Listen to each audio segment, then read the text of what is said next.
नमस्कार, फाइटर समाचार में आपका स्वागत है। पेश आज 19 नवंबर शाम 4 बजे राजस्थान की खास खबरें। राजस्थान में उपचुनाव संपन्न होने के साथ ही सरकार ने मंत्रिमंडल में फेरबदल की चर्चा है। इसके साथ ही सबसे बड़ी चर्चा है कि राजस्थान में भी गुजरात की तर्ज पर मंत्रिमंडल फेरबदल का विस्तार हो सकता है। ऐसे में आज शाम 4 बजे होने वाली कैबिनेट बैठक पर सभी की नजर है। सीएम भजनलाल शर्मा की अध्यक्षता में होने वाली कैबिनेट बैठक को अहम माना जा रहा है। यह बैठक अंता विधानसभा उपचुनाव में हार के बाद पहली कैबिनेट बैठक होगी।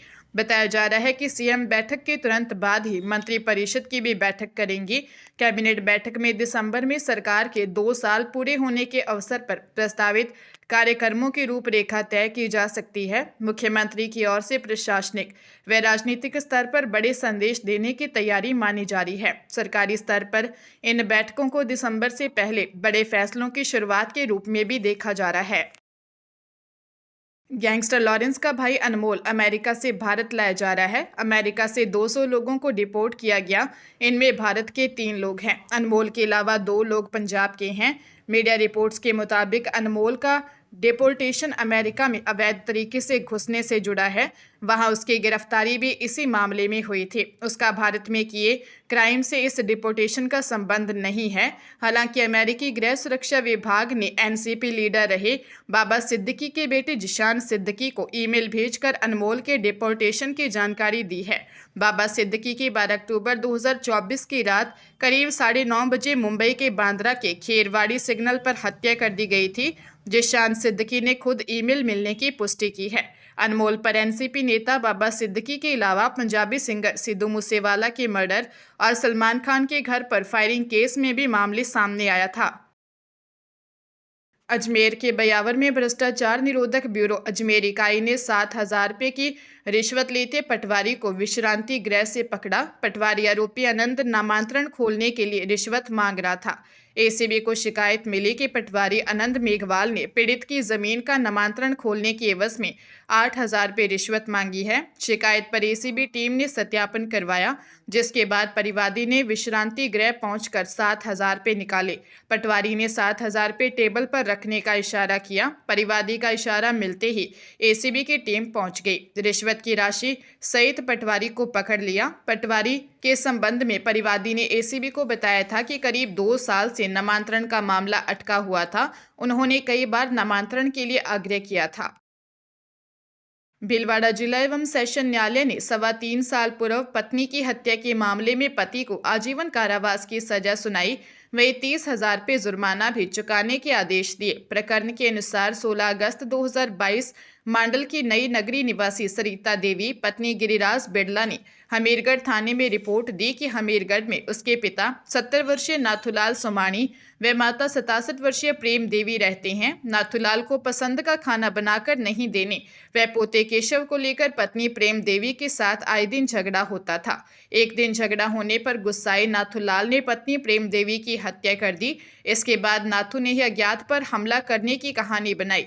पुलिस ने जांच के बाद नाथूलाल को गिरफ्तार कर अदालत में चालान पेश किया था।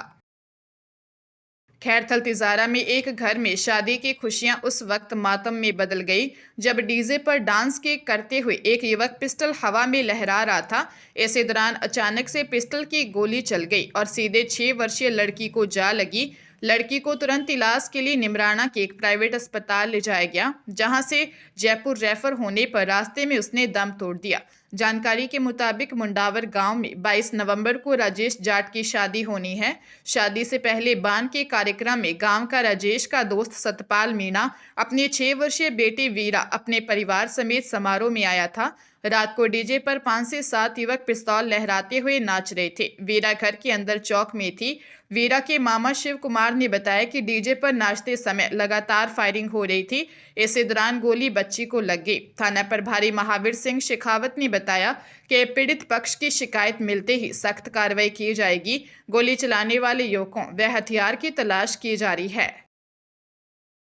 सुप्रीम कोर्ट ने झारखंड विधानसभा सचिवालय में नियुक्तियों और पदोन्नति में अनियमितताओं के आरोपों को प्रारंभिक जांच शुरू करने की अनुमति मांगने वाली सीबीआई की याचिका खारिज कर दी और कहा कि केंद्रीय एजेंसी इस मशीनरी का इस्तेमाल राजनीतिक लड़ाई में क्यों कर रही है। शीर्ष अदालत ने पिछले साल 14 नवंबर को झारखंड उच्च न्यायालय के 23 सितंबर 2024 के फैसले पर रोक लगा दी थी, जिसमें सीबीआई को राज्य विधानसभा में नियुक्तियों और पदोन्नति में कथित अनियमितताओं की जांच करने का निर्देश दिया गया था। प्रधान न्यायाधीश BR गवई और जस्टिस के विनोद चंद्रन की पीठ सीबीआई की अंतरिम अर्जी पर सुनवाई कर रही थी, जिसमें प्रारंभिक जांच शुरू करने की अनुमति मांगी गई थी।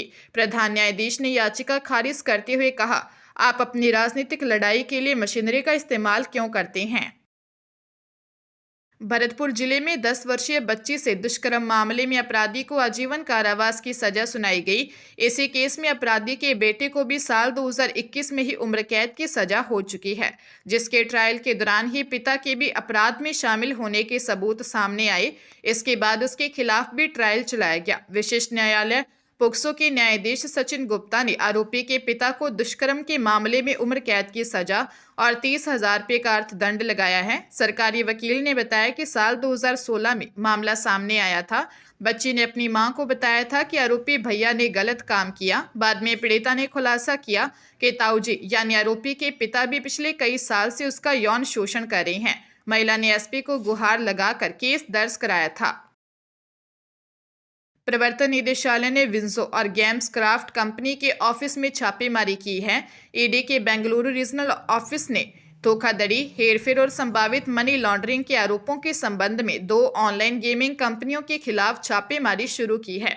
अधिकारियों ने बताया कि कुल 11 स्थानों पर तलाशी ली जा रही है। इनमें बेंगलुरु में 5, दिल्ली में 4 और गुरुग्राम में 2 परिसर शामिल हैं। धन शोधन निवारण अधिनियम के तहत की जा रही छापेमारी में कंपनियों के कॉरपोरेट कार्यालयों के साथ साथ उनके मुख्य कार्यकारी अधिकारियों, मुख्य परिचालन अधिकारियों और मुख्य वित्तीय अधिकारियों सहित उनके प्रमुख प्रबंधकीय कर्मचारियों के आवास भी शामिल हैं। पीड़िता ने एफआईआर में आरोप लगाया था कि इन प्लेटफॉर्म्स ने खिलाड़ियों को अनुचित नुकसान पहुंचाने के लिए अपने गेमिंग एल्गोरिदम में हेरफेर किया। इससे कंपनियों को अवैध रूप से मुनाफा कमाने का मौका मिला। हरियाणा के अंबाला के थाना बलदेव नगर पुलिस ने अनैतिक देह व्यापार के एक मामले में सफलता हासिल करते हुए एक महिला सहित 2 आरोपियों जोगिंदर निवासी गांव शाहपुर इसराना पानीपत को गिरफ्तार किया है, जबकि एक अन्य आरोपी कप्तान सिंह निवासी new model town Khanna Ludhiana Punjab को अदालत के आदेशानुसार जांच में शामिल किया गया है। घटना के अनुसार पुलिस को सूचना मिली थी कि कुछ लोग स्पाक यार्ड में देह व्यापार कर रहे हैं। सूचना पर उप पुलिस अधीक्षक अपराध शाखा वीरेंद्र कुमार के नेतृत्व में पुलिस टीम ने कार्रवाई करते हुए golden era salon and therapy centre में छापेमारी कर आरोपी अक्षित उर्फ विक्की निवासी नारायणगढ़, मोहित निवासी शालीमार कॉलोनी अंबाला, आरोपी महिला सहित अन्य लोगों को काबू किया था। इसी मामले में अब पुलिस ने 2 और आरोपियों को गिरफ्तार किया है। पंजाब के जलंधर के एक मशहूर ढाबे से 3 करोड़ रुपए का कैश बरामद किया गया है। यह बरामदगी केंद्रीय जीएसटी विभाग की टीम की रेड में हुई, जिसकी विभाग के अधिकारी जांच कर रहे हैं। अधिकारियों का कहना है कि शुरुआती जांच में सामने आया है कि टैक्स चोरी से जुड़ी कई गड़बड़ियां सामने आई हैं। इसके अलावा रिकॉर्ड में भी अनियमितताएं मिली हैं। फिलहाल अधिकारियों की तरफ से कोई औपचारिक बयान जारी नहीं हुआ है। जानकारी के मुताबिक जलंधर के कूल रोड स्थित अग्रवाल ढाबे पर सेंट्रल जीएसटी विभाग की टीम ने रेड की। इसके बाद टीम ढाबे और उससे जुड़े प्रतिष्ठानों में टैक्स से संबंधित दस्तावेजों की जांच करी है। अधिकारियों के अनुसार ढाबा संचालक पर बड़े पैमाने पर टैक्स चोरी का संदेह था, जिसके आधार पर यह कार्रवाई की गई। सुपरिटेंडेंट कुलवंत राय के नेतृत्व में टीम ने ढाबे और मालिक के निवास स्थान पर भी छापेमारी की। इस दौरान यह कैश बरामद हुआ। डीग जिले में पुलिस ने ऑपरेशन एंटीवायरस अभियान के तहत बड़ी कार्रवाई की है। जुरहरा और गोपालगढ़ पुलिस ने अलग अलग ठिकानों पर दबिश देकर 10 साइबर ठगों को गिरफ्तार किया है। इनके पास से फर्जी सिम कार्ड और मोबाइल फोन बरामद किए गए हैं। पकड़े गए आरोपी सोशल मीडिया पर सक्रिय रहकर ठगी को अंजाम देते थे। वे फर्जी फेसबुक अकाउंट बनाकर नौकरी देने के विज्ञापन डालते थे और फॉर्म भरने की फीस के नाम पर लोगों से पैसे ऐंठते थे। इसके अलावा वे सेक्सटॉर्शन के जरिए भी लोगों को ब्लैकमेल कर मोटी रकम वसूलते थे। एसपी ओम प्रकाश मीणा के निर्देश पर यह कार्रवाई की गई। गोपालगढ़ थाना अधिकारियों को मुखबिर से पतराली के जंगलों में कुछ साइबर ठगों के सक्रिय होने की सूचना मिली थी, जहां से 6 साइबर ठगों को पकड़ा। वही जुरहरा पुलिस ने भी कार्रवाई करते हुए 4 अन्य ठगों को गिरफ्तार किया। ये ठग अब तक करोड़ों रुपए की ठगी कर चुके हैं।